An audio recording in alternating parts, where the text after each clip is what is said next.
that makes a lot of sense. And I think just trying different techniques could definitely make a big impact. Sam, you can just come off mute. I see you have your hand raised. Yeah, hi. I took the test last year, and uh, Brittany was mentioning it's helpful. You can flag the questions you want to come back to in the Okay. test. So if you see like question 23 is too hard, skip it and come back. You can answer it and also come back to it if you want, if you have more time. Uh, Being able to review it quicker or get to the questions quicker. Appreciate that. Yeah, that's good insight. Um, I know one method that people shared is that just go after the ones you already know and then circle back. And I think Pearson, that's the same test taking platform that also does the SHRM test, the Society of Human Resources Management test. So yeah, I do remember that you can focus on the ones you can do and come back to the ones just so you can spend a little bit more time on those. I appreciate you for sharing that.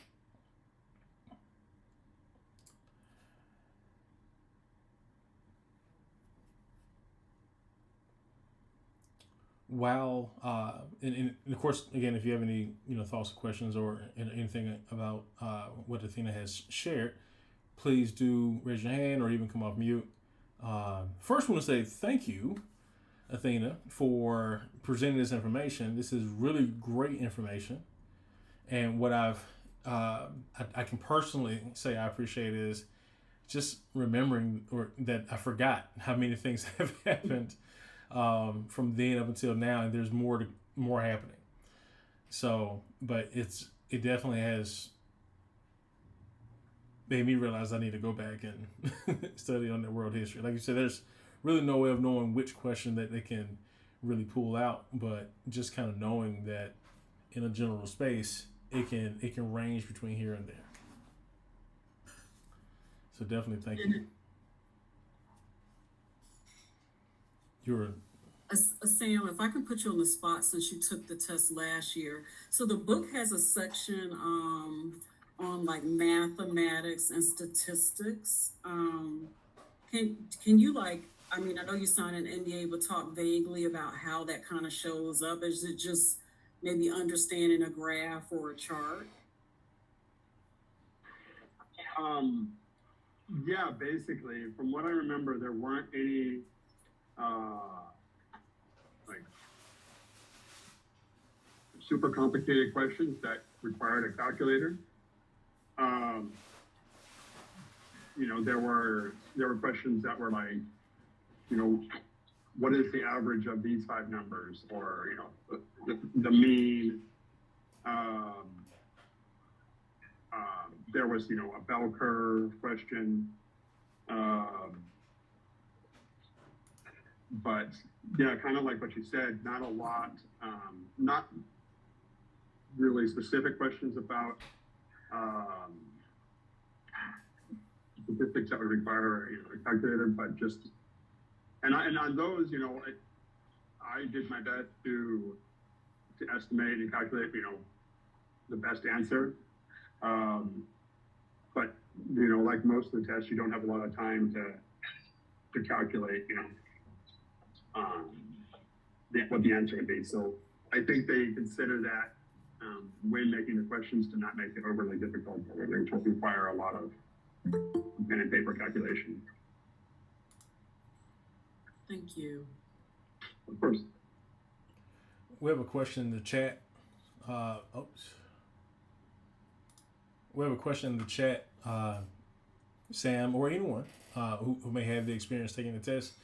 Natalie's asked, for those who have taken the test, what topic would you advise everyone to study more on? Of course, this is in your own personal opinion, because it obviously is going to, depending on who's taking the test and where their current knowledge is, and where they feel like they could probably invest more time toward. Personally, my section was English grammar. In the practice test, I scored the lowest in that area, just placements of commas and semicolons and different and phrase. The practice test is a good example of showing which questions will be on the main test. That's the area I'm working on focusing on this year. Definitely appreciate that. I remember our guest last month from a couple weeks ago shared that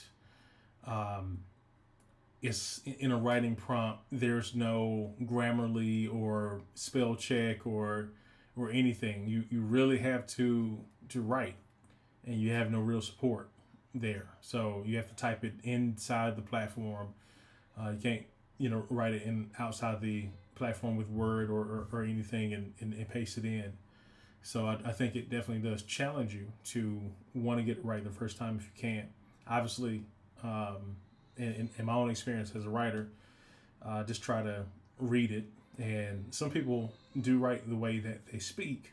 So one small challenge that has helped me is, especially if I know I'm going to be writing something specific or writing in a certain way, try to specifically improve the way you speak. In especially like in the moments of you writing, so that when you actually are writing on paper or on screen, that you have a better shot of hitting the better grammar points. Britton, would you say that that's something that could work? I know again, I know you teach English. Yeah, that's honestly teaching English is really it's just for the year on a full break. So I've had to review a lot of grammar stuff because my students will ask me questions, and they're like learning English at the college level. So they know a lot more about grammar than I remember sometimes. So I've had to like do a lot of refreshing just because there are so many like complex grammar rules for the English language. So it's been like just doing practice exercises, even if it's stuff that you think is easy or you hear it and you're like, oh, I remember that from high school or college. Like actually doing it again is important, even if you just to make sure that you actually remember what it is, because it is like there's so many different grammar points and it's kind of easy to like lump them all together or forget what we learned a long time ago. So yeah, no. I've had to review a lot this year just to teach it. and that says a lot. We have another question. We have Ruben saying is up. You can come off mute. I do want to pose a question. Oh yeah, thanks. Welcome back. I do want to pose a question for either before or after. It's fine. Well, definitely after, Ruben, because I want you to have the space. If anyone has already accomplished a degree, a bachelor's degree, a master's degree, and maybe you can add this to the chat, or we can hold this conversation for after Ruben's question or statement. Have you found that political science is a good route to take for a degree, if you did take one to go toward being for service? But I'll bring that question back. Ruben, you have the floor. Okay, great. Thanks. First of all, I want to say thank you, Athena. Wow, a lot of information and great presentation. Thank you so much. So I'm not sure if you guys shared already, but can you please share the name of the book that you used for this presentation? Or is there any way we can you can share that information? It's on Amazon, and I'll include a link. I think I'm blurred, so this is hard to see. But I'll put the link on. Perfect. And thank you so much again. Britton, can you give us some ideas about the best way preparation for the essay writing? So is there any YouTube channel or any book you can recommend? Any resources you can recommend for essay writing? Thank you. For essay writing, I haven't taken the test yet, so I'm still reviewing myself. And I've just kind of started like looking at what's expected. So I would kick it over to like someone who's taken the test before, or someone who has like done the practice essays. I really am kind of in the early stages of preparing for the FSOT here. So I know like reviewing grammar and stuff's important, and that's where I'm at, but in terms of the structure of the essays, I can't really speak to that as well as some of the others. So if anyone else has like essay overview, just jump in and you can answer Ruben's question. Thanks for asking. Sorry, I don't have more information. No worries. Thank you.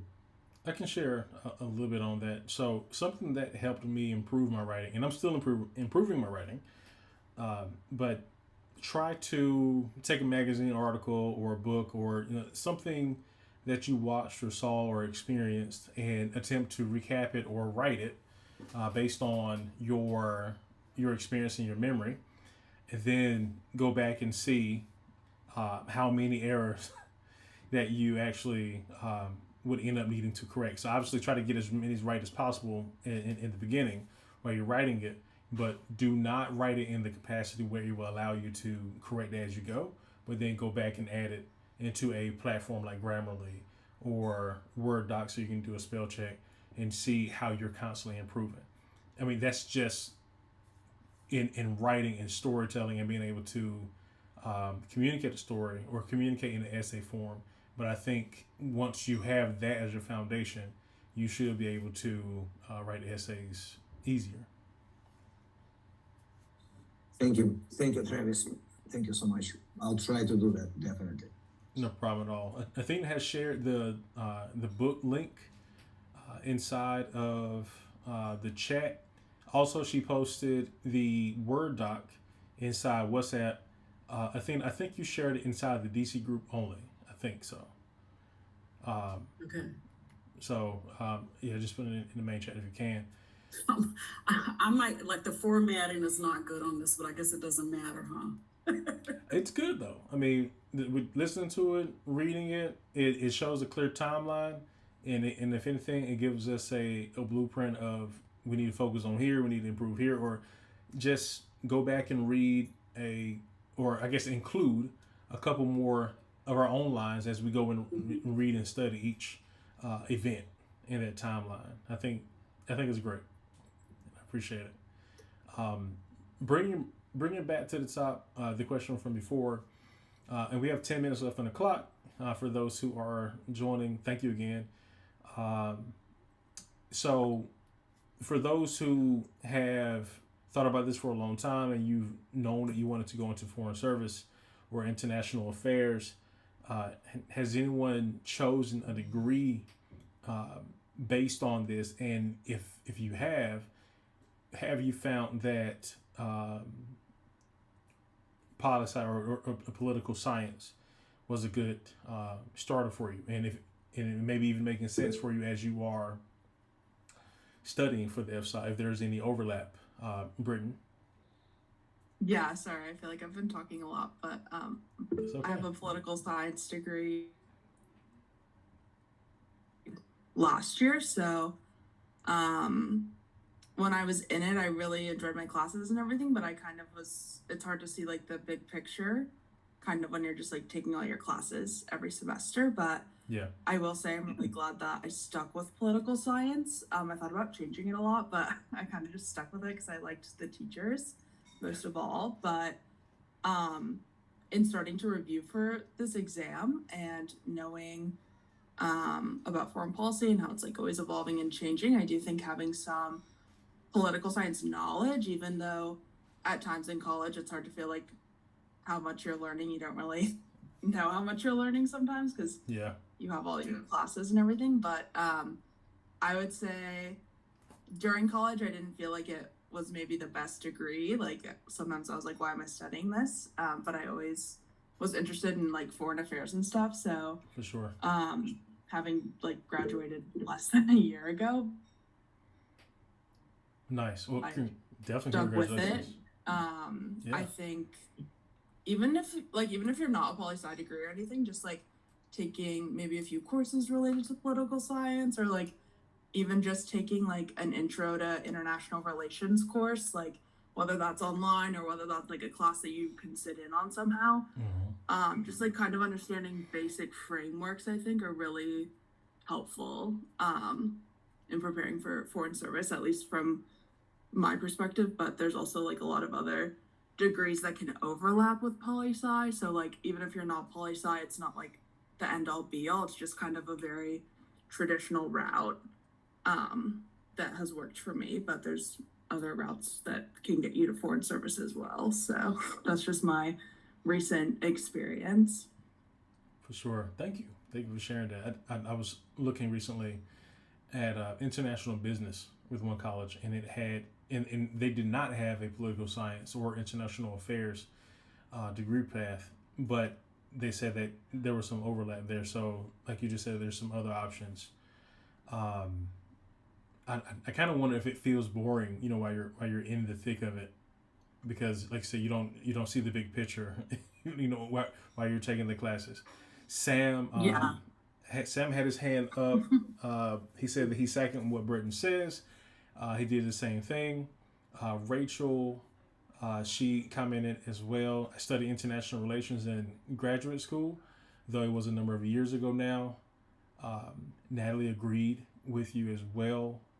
Britton, she said, yes, I agree with Britton. It helps you get an overall picture of what is going on.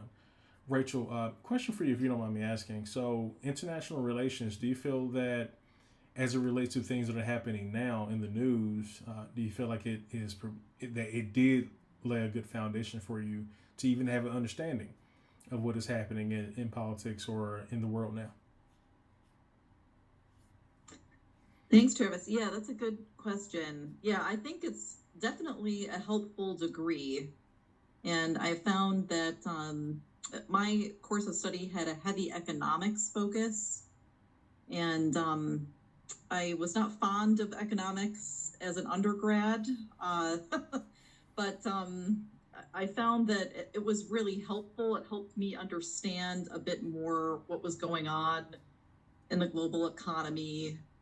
And yeah, I think it provides a really useful framework for understanding how nations relate to one another, what the calculus is. But yeah, it's now been a number of years since I was in graduate school, so I'm finding myself having to revisit a number of these topics again.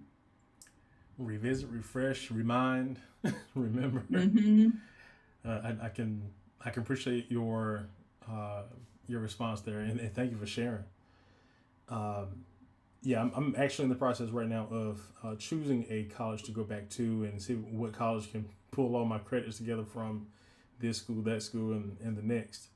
So any recommendations, please feel free to message me offline. Also connect with me on LinkedIn or the WhatsApp app. I take all advice and share advice as well. As you have seen, I share resources with the entire group. So, yeah, definitely thank you for sharing your thoughts on what to study, what to potentially bring into the conversation as far as education, and also knowing that as what was spoken by Britton, that you can also take courses or go into a lecture and take notes and bring that into the conversation as well, into your arsenal of knowledge. So 2 weeks from now, we will be meeting again. It is March the 17th. I know that's a special day for a lot of people, wearing a lot of green.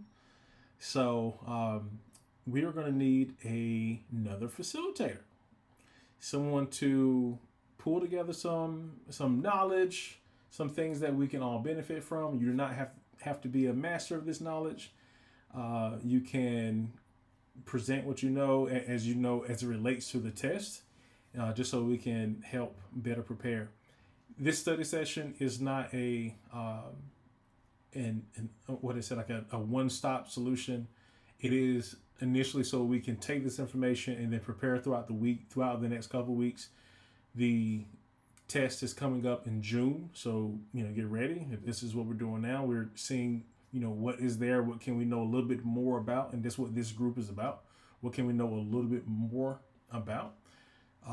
The registration date is April 15th, I believe, is when it opens for June session.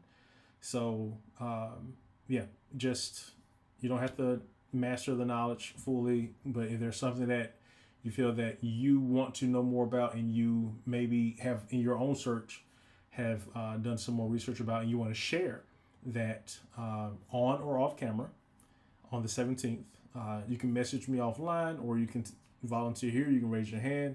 You can put it in chat. but we will need a volunteer for the 17th to facilitate. I would like to ask somebody to do it, but and I don't want to put that kind of pressure on anybody. And I appreciate everyone for showing up.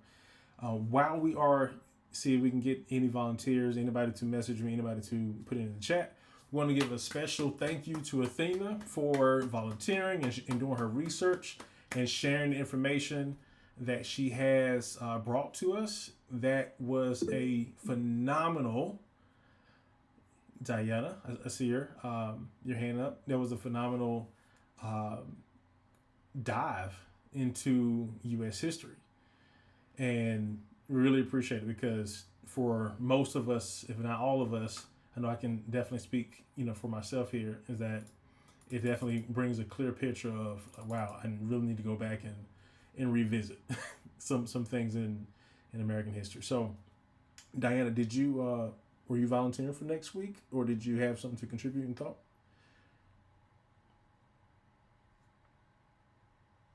Oh, no. Sorry, it was by mistake. Okay, no problem. But Athena? Yeah, I put this in the chat, but today is 90 days from June 1st, which is the first day to take the June FSOT. That puts things into perspective, doesn't it? 90 days. The clock is on. Until who else is taking the June FSOT? I know I am. Britain is. Casey is. We have more hands. Ruben, Natalie, Rachel, Diana. Okay, yeah. Sam, yeah. So practically everyone here. So we're gonna study. We're gonna study hard. As we develop our understanding, we're gonna go deeper into it as the sessions continue. 90 days means that we have 6 more sessions until then, right?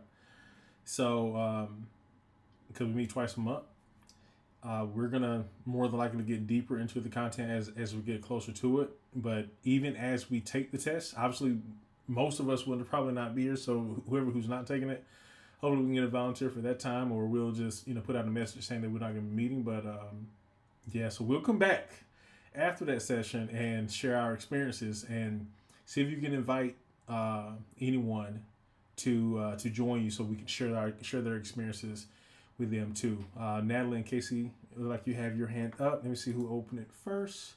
Looks like Casey was first according to the queue here.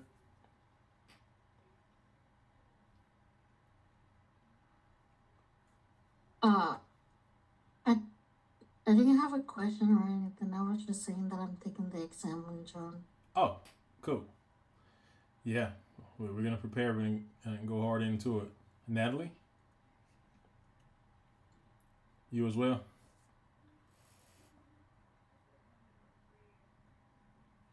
Hear me? Yeah, there it Yep. is. Yeah, I was just raising my hand to say that I'm gonna take it in June, and Athena just scared all of us. 90 days. That's crazy. 90 days. Life comes at you fast. 90 days. Oh my gosh. It happens so quickly. 90 days. That's a good leadership book for those who are ever joining an organization and trying to figure out how can you make an impact in the first 90 days if you're looking to get into executive leadership. But thank you so much, everybody. The time is 8:01. So grateful for everyone who showed up and presented and contributed. Thank you to everyone who shared their thoughts, their experiences. They're extremely valuable as we are living through your experiences and picking your brain. So please continue to come up. So next one is March 17th. We see you all then. If anyone wants to volunteer, just message me and we will collaborate on the information you share.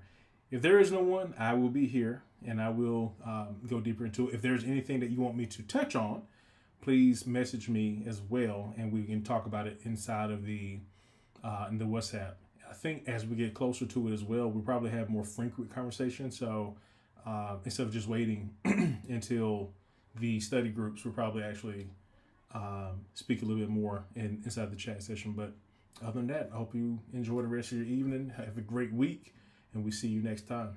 Thank you for joining. Thank you. Good night. Thank you.